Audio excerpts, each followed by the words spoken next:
So today, I'm going to be giving you my review on the RX100 Mark V.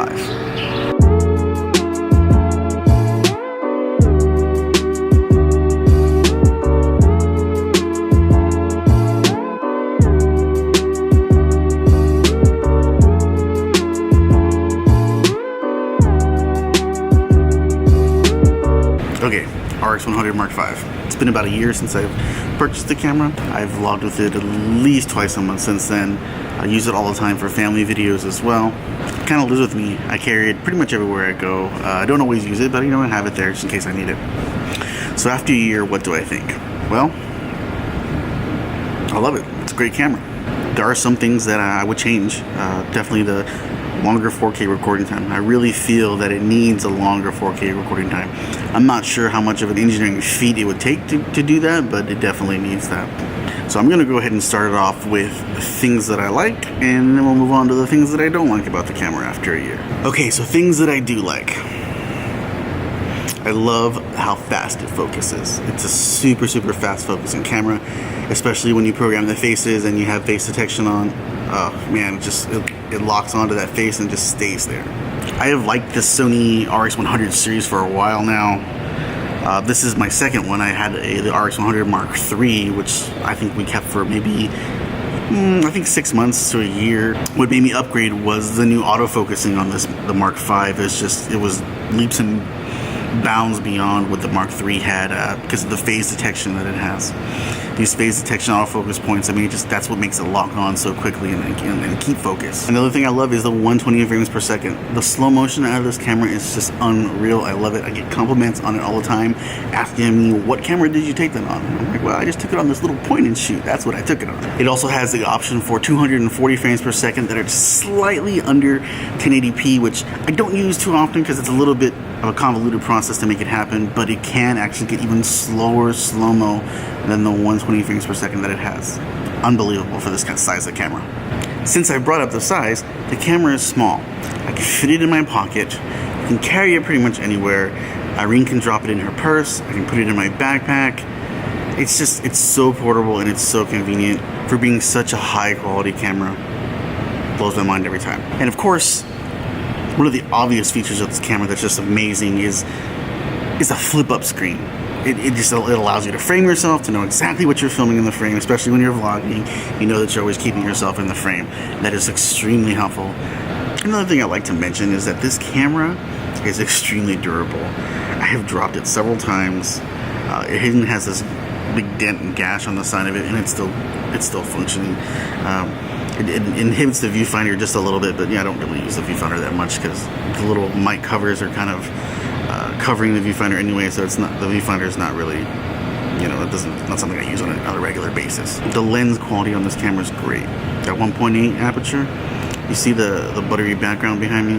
That's all because of this 1.8 aperture. Also, because it has a larger sensor. It has a 1-inch sensor, which is slightly larger than a cell phone. I wouldn't say slightly, it's actually substantially larger than a cell phone, but definitely smaller than an APS-C sensor on a crop sensor camera.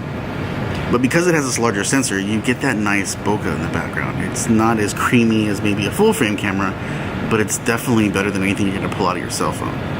One of the best features, if not the best feature on this camera, is that it has very good low light capability, especially for a compact camera this size. Another thing I like about this camera is that it has the Wi-Fi built in, so I'm able to send photos I take with this camera right over my phone, and I'm able to post them, edit them on my phone using whatever apps I use, and upload them straight to Instagram or Facebook or whatever. That's a really nice feature to have. And lastly, what I really love about this camera is that it has a different profiles that I can shoot in. It has a lot of flat profiles. It has some log profiles. What this allows me to do is to shoot in these profiles that give me a little bit more dynamic range, and that allows me to do some processing on the back end in Final Cut Pro. It allows me to add my LUTs that I've created to the footage to give it just a little bit of different look than what comes straight out of the camera. There are a few point and shoot cameras that have this feature. I believe the G7X Mark II has the ability to load profiles on there, but it doesn't come with any. But now on to some of the things I don't like about this camera. First off, I don't like that I can only record 4K for 5 minutes on this camera. It's a bit annoying. I've tried doing some vlogging with it. I've tried doing some videos with 4K on this camera, and because of the 5-minute limitation, it doesn't work for me. Also, it just, the 4K just eats through the battery, and it gets the camera so hot that it just almost becomes unusable shooting in 4K. It's kind of more of a novelty feature on this camera than an actual full-fledged feature. It's nice to have, but to be honest with you, I don't use it very much. Now, if they could bump that 4K recording up to 15 minutes, they would have a winner, and I would buy the upgrade of this camera. Beyond that, I don't see a reason to upgrade this camera. Talking about battery life, the batteries on this camera, even outside of 4K, they're kind of small and they don't pack a lot of power. So if I want to take this camera out for the day, I have to pack a minimum of 3 batteries, if not 4 or 5, just to play it safe, depending on what I want to do.